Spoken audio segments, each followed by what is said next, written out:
하나님, 날마다 순간마다 주님을 생각하며 영혼을 사모합니다. 무더운 여름을 보내고 있습니다. 모든 것이 지친 듯 보이는 오늘, 그래도 내 삶의 주인이 되시는 주님의 이름을 부르게 하시고 주님께 찬송을 올려드리게 하시니 감사합니다. 하나님, 오늘도 알차고 소중한 하루가 되게 하여 주시옵소서. 가정에서, 일터와 학교에서, 교회에서 맡겨진 일들을 할 때에 능력과 지혜를 더하여 주시고 그 모든 일을 기꺼이 기쁘게 감당할 수 있도록 우리를 이끌어 주시옵소서. 만나는 모든 이들을 존중하며 선하게 대하며 도움이 필요한 자들을 외면하지 않도록 우리 안에 사랑을 넣어 주시옵소서. 하나님, 우리 주위에 있는 불쌍한 이웃들에게 우리의 마음을 다하여 다가갈 수 있기를 원합니다. 가난한 사람들, 힘이 없는 사람들, 부족한 사람들, 장애가 있는 사람들을 귀하게 여기는 마음을 주시옵소서. 그들을 사랑하는 하나님의 눈길과 마음으로 그들을 바라보며 마음을 다해 사랑할 수 있도록 인도하여 주시옵소서. 부족한 사람들, 실수하는 이들, 잘못한 사람들의 허물을 덮을 수 있는 마음도 우리에게 주시기를 원합니다. 하나님께서 예수님을 통하여 우리의 허물을 덮어주셨듯이, 그래서 우리로 의의 옷을 입혀주시어 하나님 앞에 담대히 나아갈 수 있게 하셨듯이 우리에게도 너그러운 마음으로 그들의 허물을 덮을 수 있는 영적인 능력과 힘을 허락하여 주시옵소서. 하나님, 소망의 가정들을 위하여 기도합니다. 각 가정에 하나님을 아는 지식을 가득히 채워 주시옵소서. 무엇보다 가정의 주인이 하나님이심을 고백하고 그 고백대로 살아가기를 원합니다. 우리의 모습을 통해 하나님을 드러내고 이웃을 향하여 하나님의 사랑과 은혜를 나누어 주는 그런 믿음의 가정, 복의 통로가 되도록 우리 가정들을 사용하여 주시옵소서. 하나님, 보내신 배우자를 만나게 해달라고 기도하는 이들이 있습니다. 사랑하는 이와 믿음의 가정을 꾸리기를 소망하며 기도하는 이들이 있습니다. 이성을 사랑하는 마음과 아름다운 가정을 이루고자 하는 그 거룩한 소원을 주님 기쁘게 받아 주시옵소서. 이삭과 리브가가 순적하게 만날 수 있었던 것처럼 하나님께서 친히 만남의 주선자가 되어 주셔서 이 일로 기도하는 이들이 하나님이 예비하신 배우자들을 만날 수 있도록 주님 은혜를 베풀어 주시옵소서. 결혼을 앞에 두고 준비하는 이들이 있습니다. 모든 과정 가운데 하나님께서 함께하여 주시기를 기도합니다.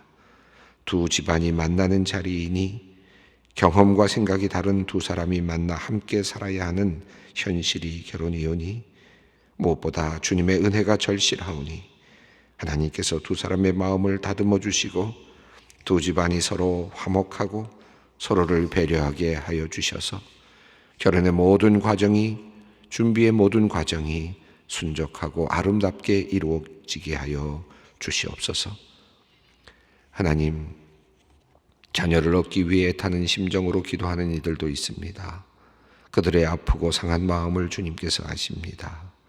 태의 문을 열고 생명이 들어오는 일은 오직 하나님께 속한 일입니다.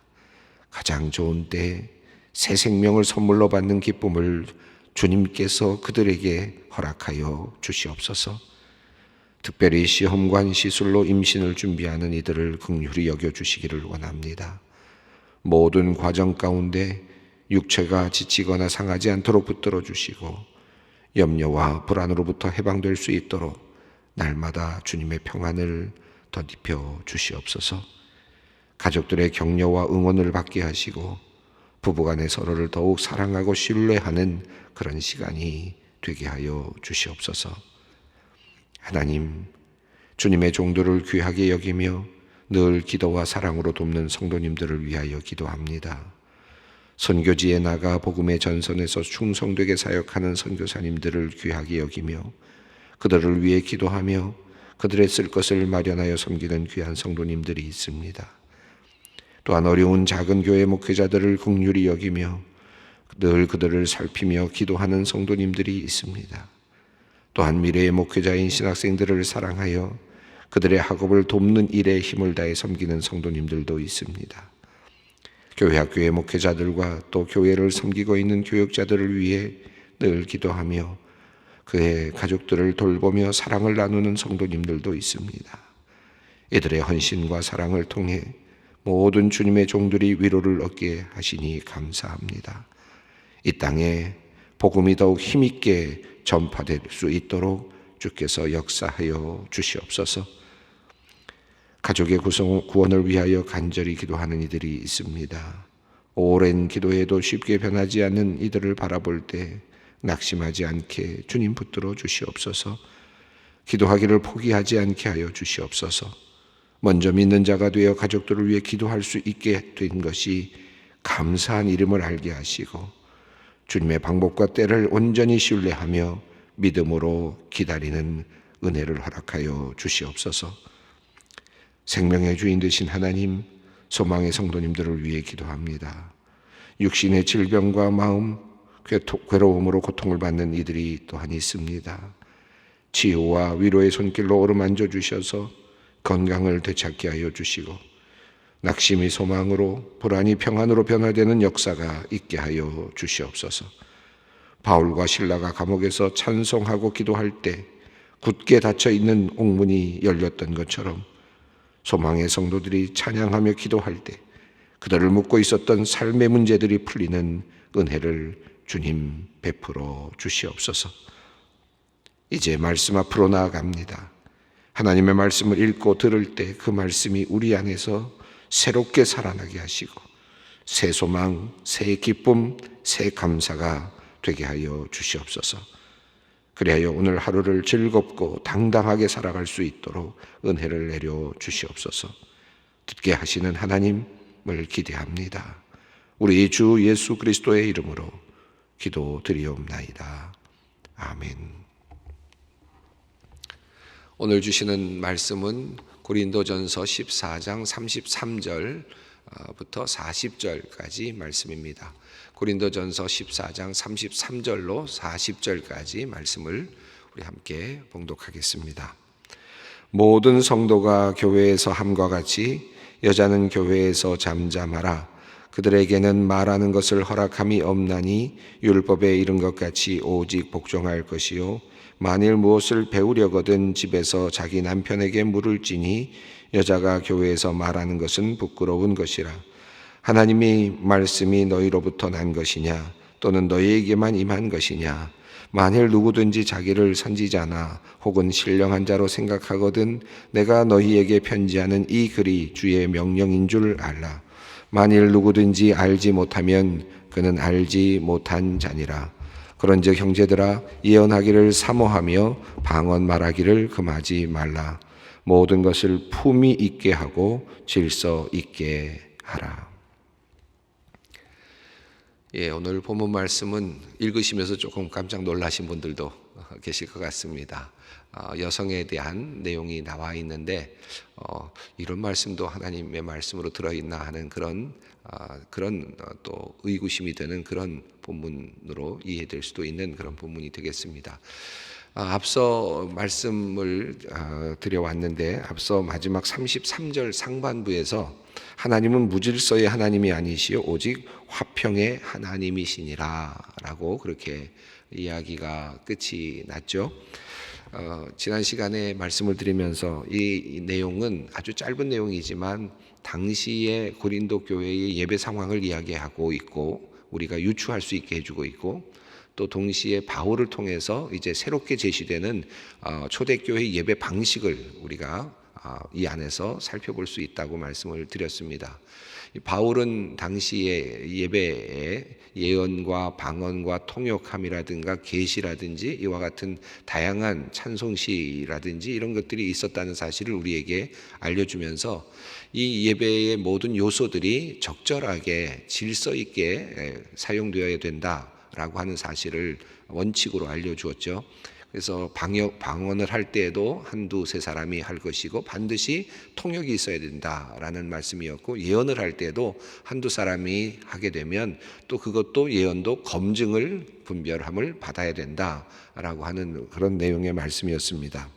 그래서 전체적으로 본다면 예배에서의 가장 중요한 원리라 그럴까요? 오늘 우리들에게 적용할 수 있는 원리를 우리가 이곳에서 찾는다면 몇 가지 원리를 찾을 수 있을 것 같습니다. 바울은 이곳에서 초대교회 예배를 통해서 예배는 이해가 가능해야 된다. 모든 사람들과 소통이 돼야 된다라는 것이죠. 알아들을 수 없는 방언은 공적인 예배에서는 사용될 수 없다. 왜냐하면 그것은 이해가 서로 소통이 일어나지 못하기 때문에 결국은 서로에게 유익이 되지 못한다는 것입니다. 그래서 방언이 매우 중요하고 좋은 은사이긴 하지만 그러나 이해가 되지 않는 말로, 그렇게 소통이 되지 않는 말로 이어지는 것은 공적인 예배에서는 적절하지 않다라는 것이 첫 번째 원칙이었죠.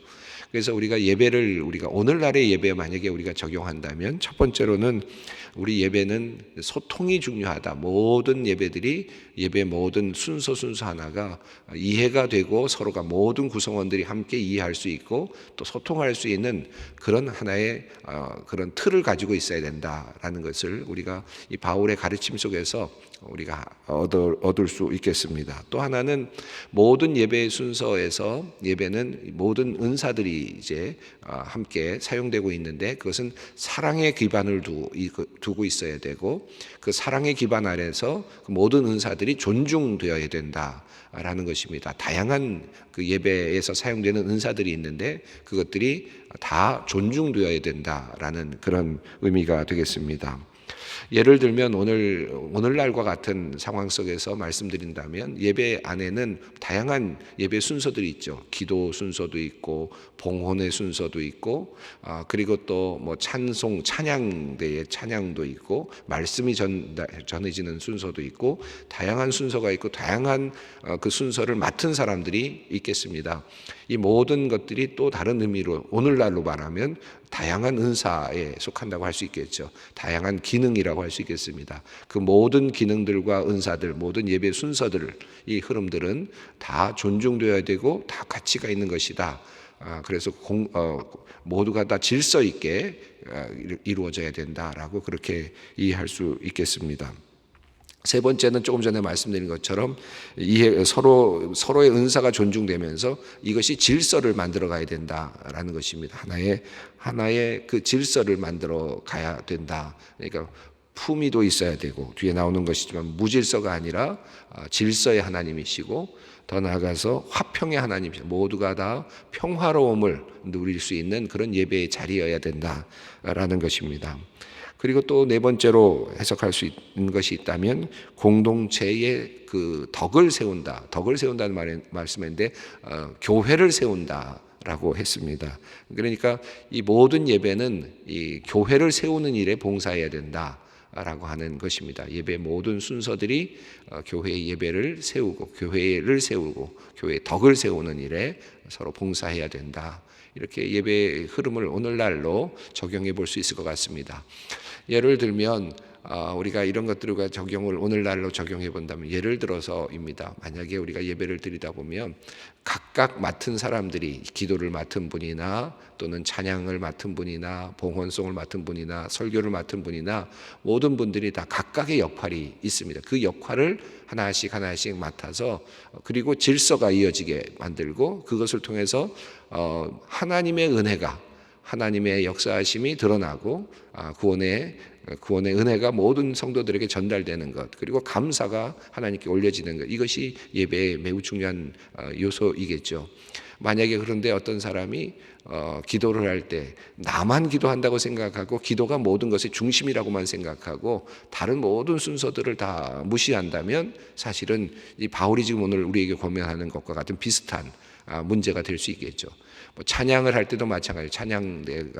내가 오늘 여기서 리사이트를 한다라는 생각을 하고, 그리고 내가 오늘 내가 가지고 있는 어떤 음악적 재능을 모두 다 보여주겠다라고 생각을 하고 찬양을 한다면, 그러나 그것이 좋을 수도 있지만 모든 예배의 흐름하고 맞지 않게 되면은 도리어 도드라지게 되면서 도리어 예배를 방해할 수도 있겠죠.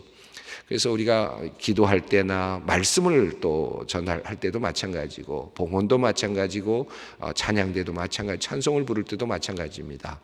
모든 것들이 다 질서 있게 유지가 되는 것, 그래서 모든 사람들에게 유익이 되도록 그렇게 해 나가는 것이 매우 중요하겠습니다.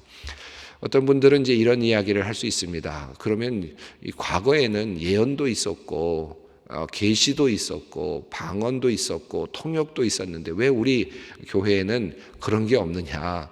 이게 초대교회 예배로 돌아가야 되지 않느냐라고 이렇게 이야기를 하시는 분들이 있고, 그리고 또 지금 우리들이 드리고 있는 예배는 그러니까 좀 부실한 예배가 아니냐 이렇게 또 폄하하는 분들도 있습니다. 이 부분에 대해서 조금 말씀을 드리면, 뭐 다 말씀을 드릴 수는 없겠습니다. 간단히 말씀드린다면 이렇습니다. 이 초대교회 고린도 교회의 상황을 지금 바울이 진단하고, 이 고린도 교회를 위해서 우선 초대교회 그 당시에 예배의 정황, 예배의 상황을 지금 나름대로 정리해주고 있는 내용이 오늘 앞서 있는 본문들의 내용이었다고 할 수 있겠습니까? 초대교회에는 이렇게 예배를 드렸다라는 것을 우리가 이해할 수 있습니다. 그런데 이 초대교회의 시작부터 항상 똑같았던 게 아니고요. 그리고 나서부터는 이제 이 예배가 이렇게 은사들의 조종, 은사들을 잘 서로가 다 사랑 안에서 은사를 서로 존중하면서 예배를 드리자라고 하는 바울의 가르침은 실제적으로는 이것은 굉장히 그 서로 간의 어떤 긴장감을 줄 수밖에 없었죠. 그러다 보니까 곧 어떻게 되느냐 하면 이것이 모든 예배의 직제로 들어가게 됩니다. 그래서 이제 선지자, 또 말씀을 전하는 자, 집사, 장로 이와 같은 직제로 들어가면서 예배의 담당을 맡는 그 사람들이 하나의 직제 안에서 그 일들을 감당하게 되는 것으로 아주 얼마 후에 초대교회 상황에서도 그것이 바뀌게 되죠. 그 이후부터는 예배 순서의 모든 것들이 예배 안에서의 모든 그 담당을 하는 것이라든가 이런 흐름들이 직제라고 하는 하나의 흐름 안에서 계속해서 흘러내려 왔습니다. 다양한 예배 순서들이 있는데요. 지금도 그 예배의 어떤 요소들은 다양한 문화 속에서 또 다양한 상황 속에서 이루어지고 있습니다. 어떤 곳에서는 방언이 일어나기도 하고, 어떤 곳에는 통역이 일어나기도 하고, 계시와 또 예언이 있기도 하고, 때로는 또 어떤 곳에서는 또 아주 그 정중한 질서 안에서 어떤 직지 안에서 그것이 이루어지기도 하는 다양한 형태들이 있습니다. 그래서 이것은 지금 우리가 예언과 통역이라든가 이런 것을 보면서 이게 틀렸다, 지금은 없어졌다 이런 것이 아니라 여전히 존재하고 여전히 있을 수 있습니다만은 각 지역의 문화, 상황에 따라서 하나님께서 열어주시는 통로들이 좀 다릅니다.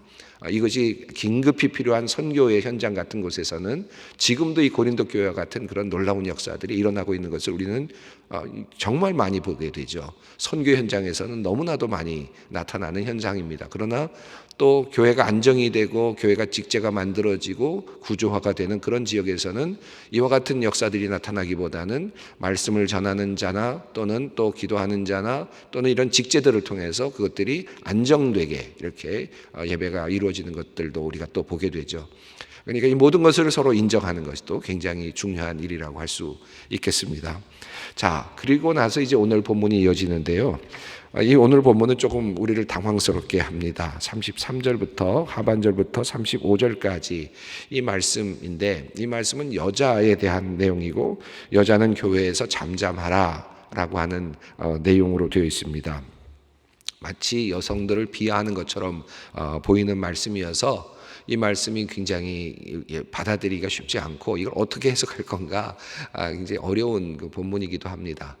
앞서 있는 본문 중에 11장에서 2절부터 이후에 한 10여 절 이어지는 내용 속에 그런 내용이 있었습니다. 여러분 기억하실 텐데 여성들이 예언하는 것 그리고 기도할 때 너울을 쓰고 하라. 라고 하는 그런 이제 그 말씀이 있었죠. 그리고 여성에 대해서 약간 조금 또 달리 이렇게 보는 그런 시각을 살짝 보여준 부분이 있었습니다. 근데 거기서는 여성의 예언 활동, 여성의 기도 활동에 대해서 열려 있죠. 그런데 여기서 이 본문을 보면 이 내용을 보면 여성에 대한 그 내용이 닫혀 있는 것처럼 보여서 이 고린도전서의 전체적인 흐름에도 조금 맞지 않는 그런 부분이기도 합니다. 33절, 34절, 35절을 어떻게 이해할 것인가 하는 것이 굉장히 우리에게 숙제처럼 보입니다. 보수적인 그 교회, 특히 아주 보수적인 그 말씀을 문자 그대로 믿어야 된다고 강력하게 주장하고 또 그대로 실천하는 그런 교단들이 있습니다. 교파들이 있는데 이런 교파에서는 여전히 지금도 이 말씀을 여성에 대한 어떤 하나의 조금 비하적인 그런 관점에서 비하라고 그럴까요? 하나의 이분들의 해석은 여성의 역할을 다르게 보고 그래서 교회에서 여성들의 어떤 그 위치를 제대로 인정하지 않으려고 하는 그런 경향이 있는 교단들도 꽤 있습니다. 그래서 여성 목사를 안수를 거부하는 교단들 우리나라에도 여전히 있고요. 저는 그것을 뭐 비난하거나 하기보다는 서로 다른 지금 해석의 틀 안에 있다라고 먼저 하는 것이 필요하다고 생각합니다. 저희 교단 같은 경우에는 여성에 대한 그 설교권이라든가 목회자 안수라든가 이런 것들을 인정하고 있지만 어떤 교단에서는 여전히 이 말씀을 근거로 해서 말씀 전하는 일을 거부하는 여성들의 역할을 주지 않는 그런 교단들도 여전히 있다는 것 여러분이 아실 겁니다. 그러나 사실 그렇게 이 본문을 해석하게 되면 앞서 있는 본문 그러니까 고린도전서 11장에 있는 말씀은 너울을 쓰게 하고 그러니까 수건을 쓰게 하고 여성은 그 대신 예언의 말씀을 할 수 있고 기도할 수도 있다라는 말씀이 앞서 있거든요. 그렇다면 이 말씀을 또 그러면 그것은 문자적으로 이해를 해야 되는데 그렇다면 너울을 써야 되는 그런 카톨릭 교회처럼 너울을 쓰고 그 대신 설교할 수 있는 기회, 예언은 그 당시로서는 지금으로 말하면 설교에 해당되니까 설교할 수 있는 권한을 줘야 되는 거 아니냐. 문자적으로 본다면. 그런데 그거를 또 어떻게 해석하는지 잘 모르겠는데 그래도 그거는 또 적용이 안 되는 이런 또 모순에 빠지기 있기도 합니다. 카톨릭 교회는 여전히 여성의 사제권을 아직 인정은 하지 않았죠. 여전히 카톨릭 교회도 그런 면에서는 굉장히 남성 중심적인 어떤 그 구조를 가지고 있고 또 성경 말씀에 나온 것처럼 너울을 쓰게 하는 여성들에게 지금도 그런 전통을 가지고 있습니다. 이 기독교 안에 2000년의 긴 역사가 있었기 때문에 이 긴 역사 속에서 이 여러 가지 전통들이 만들어졌는데요. 2000년의 역사 속에는 정말 여러 시대가 있었습니다. 주인과 종이 있는 그런 시대도 있었고요. 또 남성과 여성이 서로 차별되는 그런 시대도 굉장히 오랫동안 지속이 되지 않았습니까? 이런 것들이 문화 속에 젖어들어서 이것이 하나의 전통처럼 내려오는 하나의 흐름도 없지 않다고 볼 수 있겠습니다. 이제 우리가 그것들을 찾아내고 또 그것을 극복하는 작업도 굉장히 중요한데 때로는 이 말씀 속에서 우리가 그것을 찾아내고 그것을 어떻게 잘 해석하고 정리할 것인가 하는 것이 우리들의 숙제가 될 것 같습니다. 이 본문에 대해서는 많은 이제 그 논쟁들이 있는데요. 우선 첫 번째로는 33절에 하나님은 무질서의 하나님이 아니시 오직 화평의 하나님이시니라 라고 한 다음에 33절부터 35절이 많은 분들에 의하면 이것이 지금 원래 이 자리가 아니다. 이것은 문체도 좀 다를 뿐만 아니라 그리고 내용적으로도 이 자리에 들어올 것이 아니다. 도리어 36절로 33절 상반절이 이어져야 이야기의 흐름이 적절하고 그리고 33절부터 35절은 이야기가 갑자기 다른 주제가 그 안으로 들어온 듯 보인다라고 하는 그런 연구들이 꽤 있습니다. 실제로 사본학을 연구하는 분들은 여러 성경들이 옛날에는 프린트가 된 것이 아니라 직접 써서 계속 전달이 됐기 때문에 여러 사본들이 이제 존재하는데요. 그런데 그 여러 사본들 중에 어떤 사본들은 요 33절부터 35절이 이 40절 이후에 붙어 있는 그런 사본들도 꽤 많이 있습니다. 그래서 이 부분들을 요 주제 안에서 해석하기보다는 35절 33절까지 읽어 나간 다음에 36절부터 40절까지를 묶어서 읽고, 그리고 33절부터 35절을 따로 띄어서 읽어 나가는 것이 보다 더 적절한 해석이 되겠다라고 하는 그런 입장들이 있습니다. 자, 그런 관점에서 본다면 33절에서 하나님은 무질서의 하나님이 아니시요 오직 화평의 하나님이시니라 라고 그렇게 이야기를 했습니다. 그리고 나서 자, 예언 활동과 관련된 내용이거든요. 예언들이 자기만 예언을 하느냐, 예언하는 사람들도 나름대로 순서를 따라서 예언을 해야 되고 모두가 할 수 있도록 하고, 그리고 그 예언은 예언하는 사람들에 의해서 또 분별되고 제재를 받아야 된다. 그렇게 함으로써 예배가 무질서한 예배가 되지 않아야 되고, 그리고 평화롭게 예배가 진행되어야 된다 하는 그런 이제 이야기를 했죠. 그리고 나서 36절로 이어진다고 한번 보시면 내용은 이렇게 됩니다. 하나님의 말씀이 너희로부터 난 것이냐 또는 너희에게만 임한 것이냐. 그리고 37절 있습니다. 만일 누구든지 자기를 선지자나 혹은 신령한 자로 생각하거든 내가 너희에게 편지하는 이 글이 주의 명령인 줄 알라. 그래서 33절에서 36절, 37절로 이어지면 예언을 하는 것, 그리고 모든 그 예배가 질서 있게 움직여지는 것, 이것이 매우 중요하고 이것이 바로 주님의 명령이다. 그렇게 이해하라. 이렇게 이어진다고 볼 수 있겠습니다. 자, 38절도 한번 읽어보겠습니다. 만일 누구든지 알지 못하면 그는 알지 못한 자니라. 그래서 39절과 40절이 이제 이어지는데요. 한번 40절까지 읽어보겠습니다. 그런즉 내 형제들아 예언하기를 사모하며 방언 말하기를 금하지 말라. 모든 것을 품위 있게 하고 질서 있게 하라.